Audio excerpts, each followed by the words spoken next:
하나님을 믿는 사람과 하나님을 믿지 않는 사람의 가장 큰 차이는 무엇일까? 이렇게 저희처럼 오늘 예배를 드리는 자리에 참석하는 유무일까? 아니면 선행일까? 기도일까? 전도일까? 여러 가지 것들이 있겠죠. 그런데 성경에서 말해주는 하나님을 믿는 사람과 하나님을 믿지 않는 사람의 가장 큰 차이는요, 바로 하나님께 순종하는지의 여부입니다.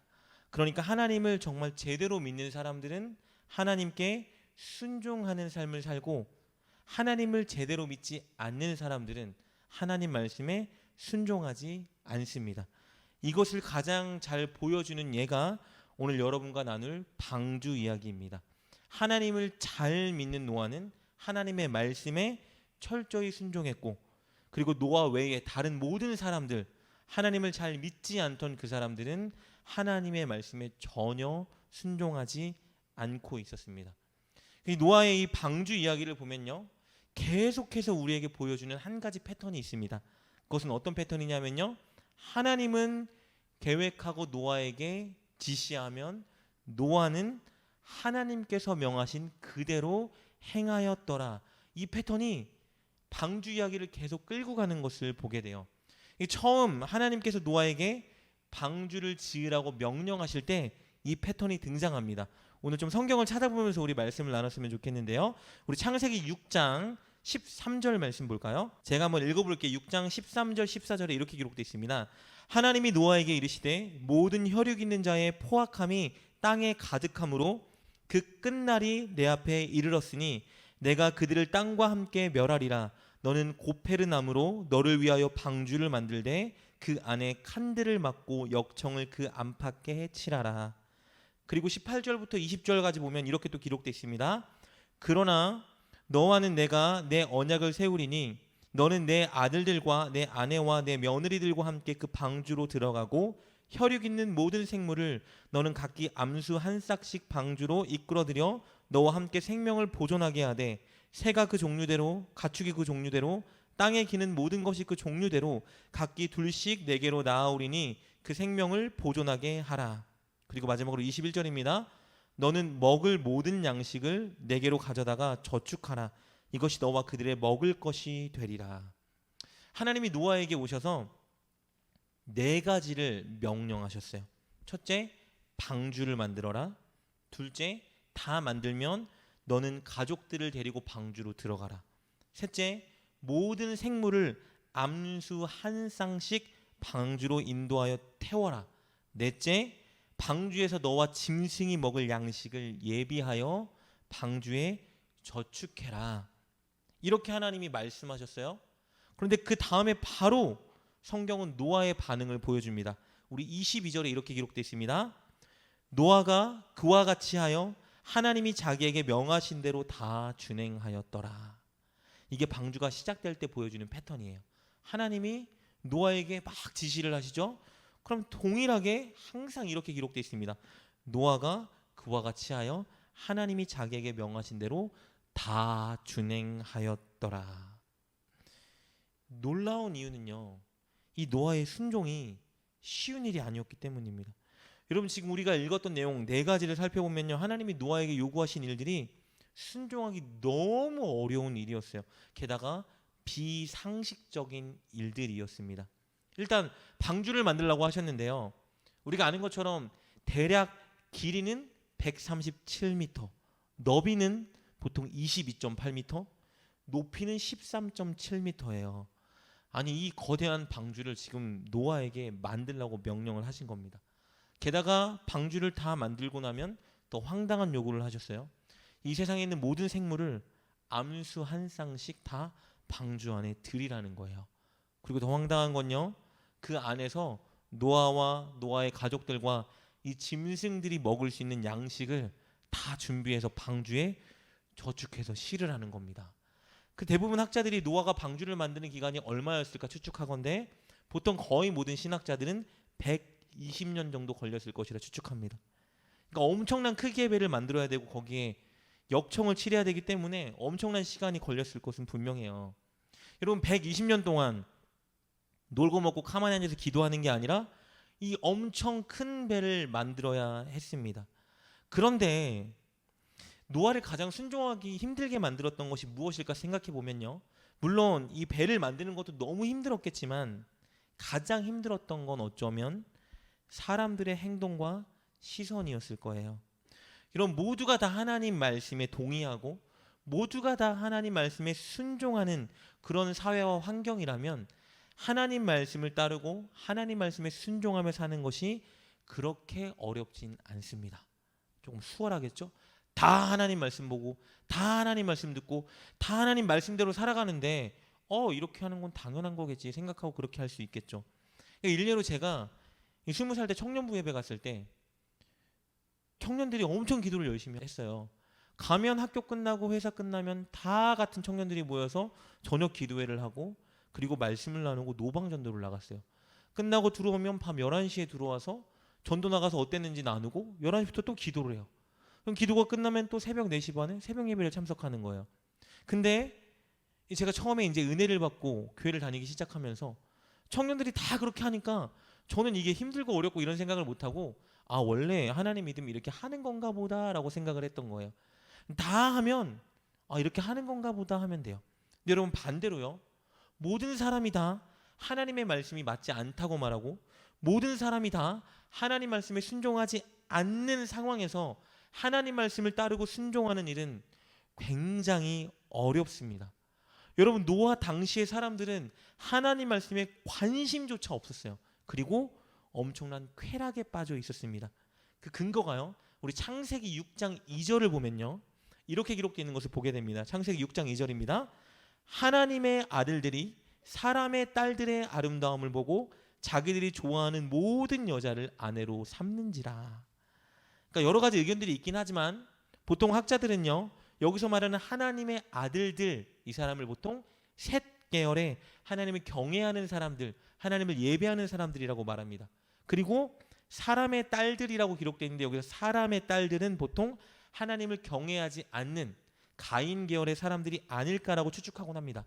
그러니까 하나님을 경외하고 하나님을 진짜 열심히 예배하는 사람들이 예를 들면 우상 숭배하거나 전혀 하나님이 아닌 세상의 가치관에 물들어 사는 사람들의 아름다움을 보고 그들과 결혼했다라는 거예요.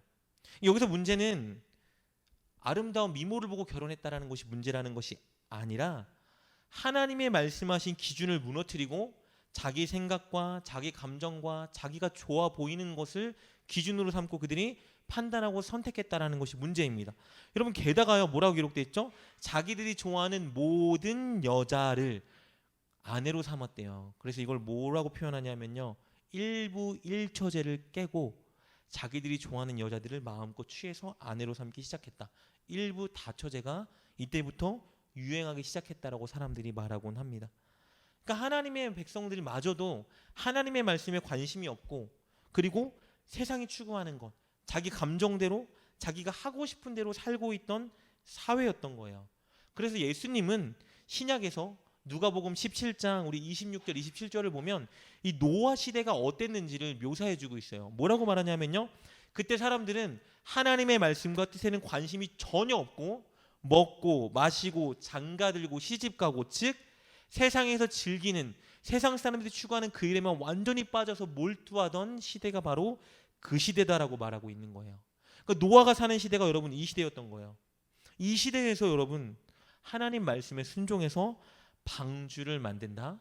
여러분 사람들이 노아를 어떻게 평가했을까요? 도라이라고 평가했겠죠. 누구도 노아에게 동조하지 않았어요.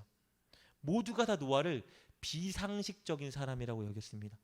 홍수를 경험해 본 적도 없고 가능성도 없어 보이는 일인데 하나님이 말했다고 지금 홍수 심판을 대비해서 방주를 만들어야 된다고 방주를 만들고 있어요.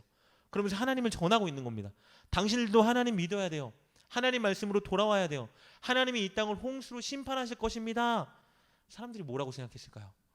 조롱과 비웃음의 대상이 된 거예요.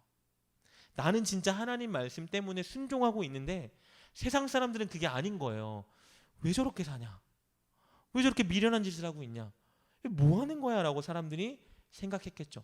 그 시선이 노아에게는 어땠을까요? 여러분 힘들게 하지 않았을까요? 게다가 자기는 하나님께 순종하노라 배 빠지게 고생만 하고 있는데 세상 사람들은 어떻게 살고 있죠? 인생을 즐기고 살고 있어요. 여러분, 쾌락을 즐기고 하고 싶은 대로 하고 여행을 다니고 마음껏 누리고 살고 있었습니다. 그러니까 여러분, 이런 모습이 사실은 오늘 우리가 하나님 말씀에 순종하기 힘들게 하는 가장 강력한 상황입니다. 나는 하나님 말씀대로 살아가려고 노력하는데, 나는 예배하려고 노력하고 기도하려고 노력하고 교회에서 봉사하고 헌신하려고 노력하는데, 이것 때문에 무언가는 포기해야 되죠. 즐거움, 유익, 친구들과의 만남, 어쨌든지 우리는 돈이든 시간이든 뭐든지 포기해야 되는 게 있어요. 근데 그렇게 했다고 사람들이 와, 박수를 쳐줍니까? 야, 너 하나님 잘 믿고 멋지다, 이렇게 하지 않는다는 것이죠. 왜 그렇게 사냐? 답답하게 산다, 뭐 하는 거야? 라고 조롱하고 비웃기도 합니다. 그리고 우리 눈에 어떤 사람들이 보이죠? 나처럼 안 사는, 그러니까 하나님 말씀대로 안 사는 그리스도인들이 많이 있잖아요. 어떤 집사는 맨날 노래방 가서 술 먹고 즐긴대. 술 먹으면 어때? 내가 아는 집사도 술 먹는데, 야, 예배 뭐하러 맨날 참석하냐? 주일만 한번 지키면 되지. 야, 주일 안 지켜도 돼. 여러 가지 것들. 여러분, 이런 것들이 다 죄라는 말은 아닙니다. 근데 우리 시선에 그런 것들이 이제 들어오기 시작하는 거예요. 나는 이렇게 고생하고, 나는 이렇게 포기하고, 나는 이렇게 못 누리고, 나는 이렇게 교회에서 헌신하고 있는데, 저 사람들은 저렇게 즐겁고 여행도 다니고 많은 것 누리고 자기 마음대로 살고 행복해 보이고 잘 나가는 것 같고, 나는 왜 이러지? 라는 생각이 우리 인생 가운데 들어올 때도 있다라는 거예요. 그래서 이 순종이라는 것이 굉장히 어려운 거예요. 노아는 어땠을까요, 여러분? 120년 동안 방주를 만들었어요. 이 120년 동안 사람들 시선이 늘 노아를 향했겠죠. 저 마을에 약간 도라이가 있어, 하나님의 말씀이라고 하면서 말도 안 되게 답답하게 바보 천치처럼 인생을 살아가는, 그런 하나님이라면 우리는 안 믿겠다라고 하는 그런 인간이 있어라고 얼마나 많은 사람들의 말과 시선과 판단과 비방을 들었을까요? 그런데 여러분, 사실 노아는요 120년 동안만 이렇게 산 게 아니에요. 왜냐하면 방주를 짓기 전부터 노아는 그렇게 살았어요. 방주에 들어가는 여러분 인물들을 보면 되게 굉장히 흥미롭습니다. 노아와 노아의 아내, 노아의 그리고 세 아들들, 세 며느리들. 여러분 보면 부인이 다 몇 명이죠? 한 명씩밖에 없어요. 일부 다처제가 유행했던 그 시절에 단 한 사람, 하나님께서 말씀해 주셨던 그 기준 딱 한 명, 나의 돕는 배필 한 명만 데리고 산 거예요. 그러니까 그 기간 동안 여러분 얼마나 많이 누르고 살았겠어요. 하나님 말씀에 순종하느라 세상 사람들이 즐기는 것, 세상 사람들이 따라가는 것, 이런 것들 여러분 다 억누르고 하나님 말씀에 순종하며 살았던 것입니다. 이렇게 노아는 또 바보처럼 방주를 120년 동안 완성했습니다. 그때 하나님의 말씀이 노아에게 또 임합니다. 우리 창세기 7장 넘어오면요, 창세기 7장 1절부터 3절 말씀 제가 읽겠습니다. 이렇게 기록되어 있습니다. 여호와께서 노아에게 이르시되 너와 내 온 집은 방주로 들어가라. 이 세대에서 내가 내 앞에 의로움을 내가 보았음이니라. 너는 모든 정결한 짐승은 암수 7씩, 부정한 것은 암수 2씩을 내게로 데려오며 공중의 새도 암수 7씩을 데려와 그 씨를 온 지면에 유전하게 하라. 두 가지 명령을 하셨어요. 이제 완성됐으니 너는 가족을 데리고 방주에 타라. 그리고 짐승들을 인도하여 태워라 라고 말씀하십니다. 그리고 연이어 또 노아의 반응이 나오죠. 우리 5절 말씀 이렇게 기록되어 있습니다. 노아가 여호와께서 자기에게 명하신 대로 다 준행하였더라. 동일한 패턴이죠. 하나님이 노아에게 지시하고 노아는 다 그대로 준행하였더라. 이 패턴이 또 등장해요. 여러분, 근데 흥미로운 것이 뭔지 아세요? 홍수가 오기까지 7일이 남아 있다는 것입니다. 아직 홍수가 시작 안 됐는데 7일 전에 하나님이 노아에게 방주에 타라고 하셨어요. 여러분, 7일 전에 방주에 탔어요.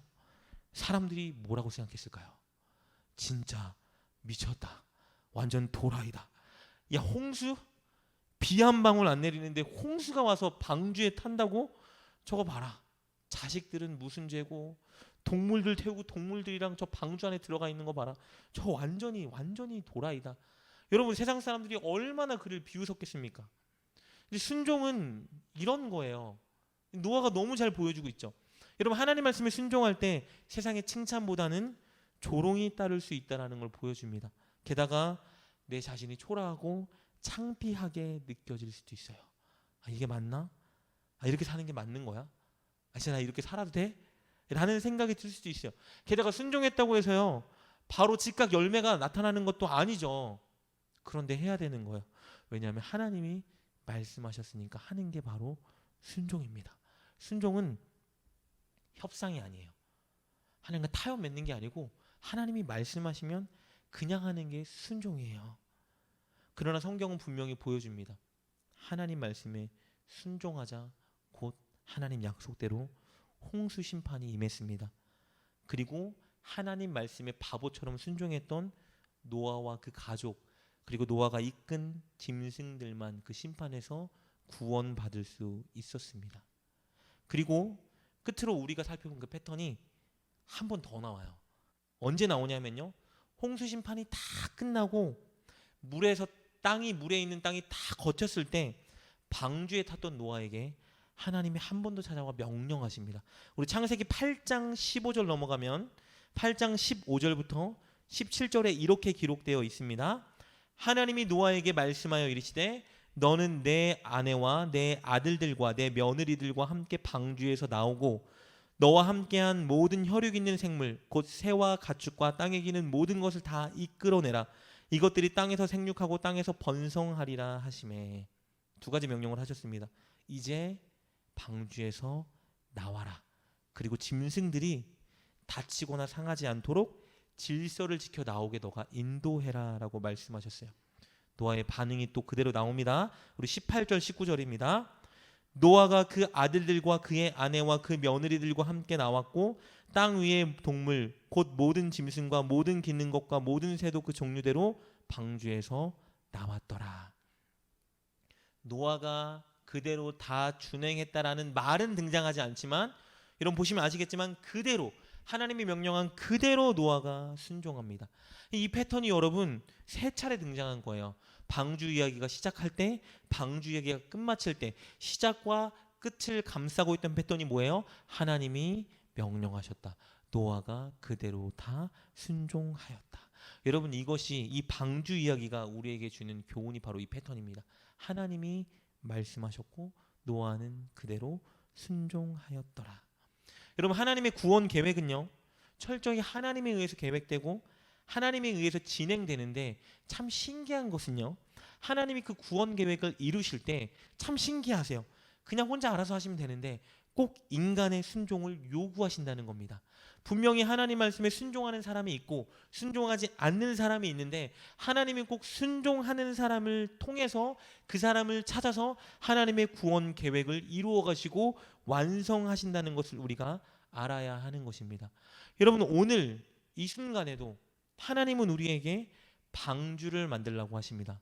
아니 무슨 말이냐면요, 노아가 만들었던 실제 그 방주 건물을 만들라고 하는 게 아니고요, 불가능해 보이고 비상식적으로 보이고 사람들이 조롱하고 비웃어도 모두가 즐기고 누리는 것들을 내가 좀 못 누려도 하나님의 말씀에 순종하여 말씀대로 사는 것, 이것이 바로 오늘날 우리가 방주를 만드는 거예요.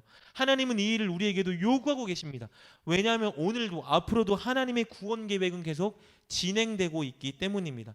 하나님은 노아가 방주를 만든 것처럼 미련해 보여도 비상식적이어도 사람들이 다 조롱하고 비웃어도 사람들이 왜 그렇게 사냐고 웃어도 이게 맞나 싶을 때가 있어도 하나님의 말씀이기 때문에 하나님 말씀대로 살려고 노력하는 그 사람들을 통해서 하나님의 구원 계획을 이뤄 가시는 거예요. 그 사람 때문에 그 사람 가족이 구원받을 수 있고 그 사람 때문에 그 사람 지역이 구원받을 수 있습니다.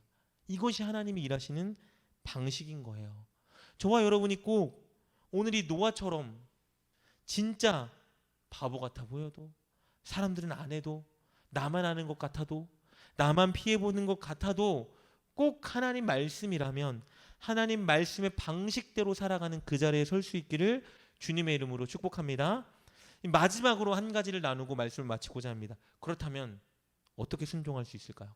순종은 이렇게 어려운 일이라고 했는데 그냥 노아처럼 순종하면 되는가? 여러분, 제가 오늘 여러분에게 보여드리고자 하는 노아 이야기의 끝은 바로 우리가 읽은 창세기 9장 20절과 21절 말씀입니다. 우리 9장으로 넘어와서 20절 21절 말씀 보겠습니다. 이렇게 기록되어 있습니다. 노아가 농사를 시작하여 포도나무를 심었더니 포도주를 마시고 취하여 그 장막 안에서 벌거벗은지라. 아니, 이렇게 어떻게 살 수 있지? 아니, 노아처럼 우리가 살 수 있을까? 어떻게 이렇게까지 순종해? 이런 노아가 오늘 9장을 보니까 너무 충격적인 다른 모습을 보여주고 있습니다. 술을 절제하지 못하고 욕정이 이끄는 대로 마셔서 완전히 만취했어요. 그래서 옷을 다 벌거 벗었습니다. 그러면 술을 마시는 건 죄냐? 당시 포도주는요, 음료와 같은 것이었기 때문에 포도주 잠깐 조금 마셨다 하고 죄라고 말할 수는 없을 것 같아요. 근데 제가 또 이렇게 말했다고 해서 술 마셔도 된대 이렇게 오해하면 안 되겠죠? 어쨌든 노아의 잘못은 절제하지 못하고 술을 욕정이 이끄는 대로 다 마신 겁니다. 근데 여러분, 여기서 문제는요, 벌거벗는 행위예요. 여러분, 이 벌거벗는 행위, 즉 성기를 드러내는 행위는요, 고대 근동 지역에서 굉장히 수치스럽고 불경건한 모습으로 여겨졌습니다. 노아가 알았을까요? 몰랐을까요? 당연히 알고 있었죠. 옷을 벗고 하체를 드러내는 일은 너무 수치스럽고 하나님 백성으로서 하면 안 되는 불경건한 일이었던 거예요. 근데 노아가 절제하지 못하고 만취해서 자신도 아는 그 수치스럽고 불경건한 일을 저지르고 있었던 것입니다. 그리고 뒷이야기는 우리가 살펴보지 않았지만 결국은 노아의 이런 모습 때문에 함이 범죄에서 저주받는 일이 발생합니다. 그 모든 일의 도화선은 바로 노아였던 거예요. 여러분, 오늘 이 노아의 모습이 우리에게 무엇을 가르쳐주고 있을까요? 우리 힘으로 결코 하나님 말씀에 온전히 순종하며 살 수 없다는 것을 가르쳐줍니다. 여러분, 내 결단만으로, 내 노력만으로 우리는 결코 세상의 유혹을 이겨낼 수가 없습니다. 잠시 방심하면 그대로 꼬꾸러지는 게 우리 인생인 거예요. 왜냐하면요, 하나님께서 창세기 8장 21절을 보면 뭐라고 말씀하시냐면요, 사람이 어려서부터 계획하는 바가 마음에 있는 게 악하다라고 말씀하세요. 사람은 죄인이라고 말씀하시는 거예요. 여러분, 우리는 죄인이기 때문에 온전히 하나님 말씀에 순종할 수가 없습니다. 그래서 먼저 하나님 말씀에 순종하기 위해서 한 가지를 인정해야 돼요. 나는 죄인이다. 내 힘으로 절대 하나님 말씀에 온전히 순종할 수 없다는 걸 우리가 인정해야 합니다. 그리고 그걸 인정했기 때문에 동시에 반드시 한 가지를 붙잡아야 됩니다. 바로 우리가 기대하고 의지해야 되는 분, 예수 그리스도를 붙잡아야 합니다. 여러분, 창세기는요, 이렇게 노아의 실수, 실패를 보여주면서 뭐를 부각시키고 있냐면요, 하나님께서 하셨던 언약이에요. 그게 뭐냐면요, 창세기 3장 15절에 있는, 많이 들어보셨죠? 원시복음이라고도 하는데요, 아담과 하와가 뱀이, 그러니까 사탄이 와서 유혹해서 아담과 하와를 죄짓게 딱 만들었을 때 바로 하나님께서 꺼내든 카드였어요. 이게 아담과 하와가 하나님의 형상이었고 하나님 말씀 잘 듣고 살고 있었는데 사탄의 유혹에 넘어졌잖아요. 그러자 하나님이 바로 꺼내든 카드가 이 창세기 3장 15절의 언약이었습니다. 여자의 후손을 보내서 사탄의 머리를 깨부시겠다. 무슨 말이냐? 여자의 후손 예수 그리스도를 통해서 사탄의 모든 세력을 깨트려 주겠다라고 하나님이 약속하셨어요. 즉 예수님 보내셔서 우리 힘으로 절대 이겨낼 수 없는, 우리를 붙들고 있는 사탄의 유혹과 사탄의 세력을 예수님을 통해서 우리가 이기게 하시고 우리가 예수님 따르며 승리할 수 있도록 하나님이 만들어 주시겠다고 약속하셨어요. 우리는 순종하지 못하는데, 우리 마음 자체가 너무 악해서 우리가 어쩔 수가 없는데 하나님이 우리 마음을 고치셔서 우리가 하나님께 순종할 수 있는 사람으로 만들어주겠다고 약속한 것입니다. 그리고 그 약속대로 예수님이 이 땅에 오셨죠. 십자가에 못 박혀 죽고 부활하셔서 사탄의 세력을 완전히 깨셨어요. 그리고 우리에게 성령을 보내주셨습니다. 이걸 새 언약이라고 하죠. 우리 마음의 문제가, 이 마음이 심각하기 때문에 아무리 하나님의 율법을 받아도 우리가 하나님의 율법대로 살아갈 수가 없는 거예요. 그래서 구약에 나온 이스라엘 백성들이 늘 실패하는 게 뭐였냐면요, 하나님의 구원을 경험했는데, 그래서 하나님의 말씀을 받았는데 시간이 지나면 뭐하죠? 죄지요, 우상숭배, 계속 반복되는 거예요. 성경 구약 내내 보여주는 게 뭐냐면요, 인간은 절대 자기 힘으로 하나님 말씀에 순종할 수가 없다. 하나님이 더 잘하셨어요. 그래서 마음을 바꿔주겠다라고 말씀하셨어요. 우리 안에 성령을 보내주셔서 우리의 마음 자체를 갈아서 바꿔주시겠다라고 말씀하신 거예요. 이 일을 예수님이 이미 이루어 주셨습니다.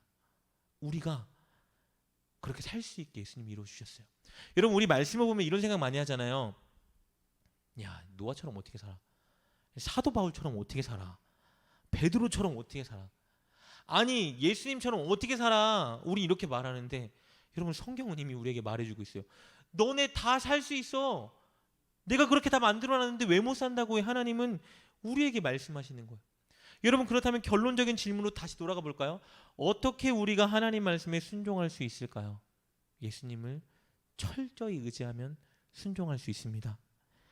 내 소원 때문에, 내 필요 때문에 어려운 일을 해결하기 위해서만 예수님을 의지하는 게 아니라, 내가 진짜 하나님 말씀대로 살고 싶어서, 하나님 말씀에 순종하는 사람 되고 싶어서, 아니 사탄의 죄의 유혹을 이겨내고 싶어서 예수님을 철저히 의지하고 간구하면 우리가 그렇게 살 수 있게 만들어 주세요.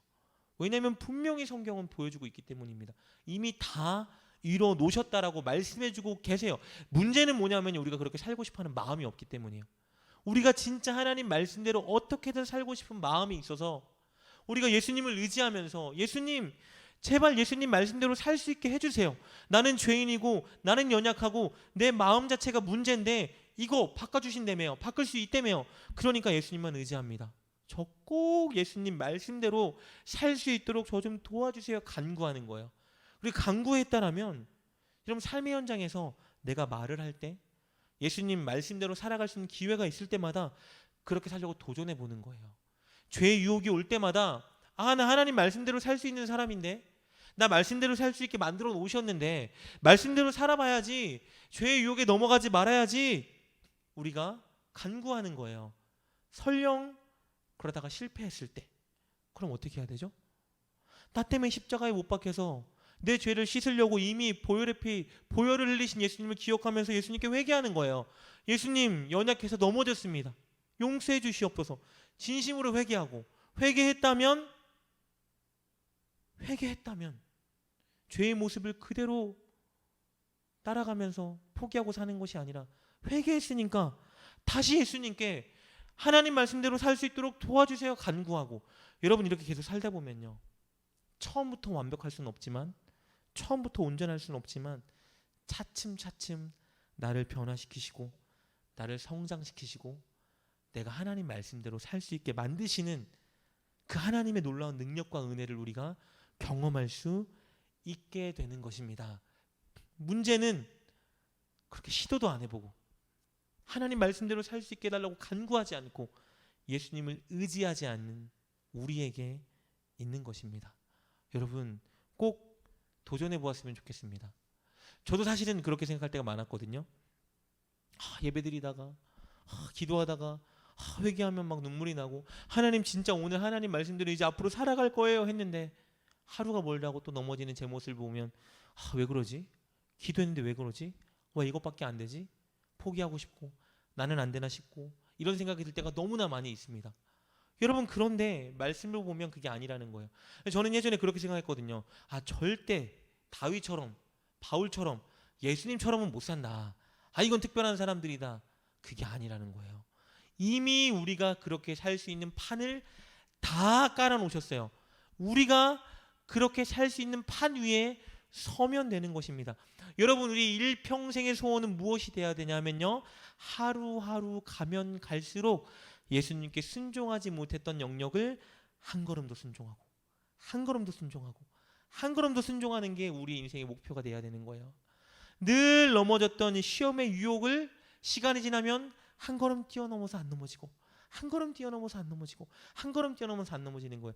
그렇게 한 번엔 안 되지만 날마다 차츰차츰 더 성장하고, 더 승리하고, 더 하나님 말씀에 순종하고 예수님 장성한 분량에 이르는 그날까지 우리가 늘 그것을 꿈꾸고 예수님을 의지하고 살아간다면 저와 여러분은 오늘 이 9장에 넘어진 노아의 모습이 아니라 그 전장까지 나왔던 노아의 그 모습, 노아가 하나님이 명하신 대로 다 준행하였더라라는 그 자리에 주인공으로 서게 될 것입니다. 그리고 저와 여러분이 그렇게 설 때 우리의 가족과 우리의 교회와 우리의 이웃이 분명히 저와 여러분을 통해 구원의 자리로 돌아오게 될 것입니다.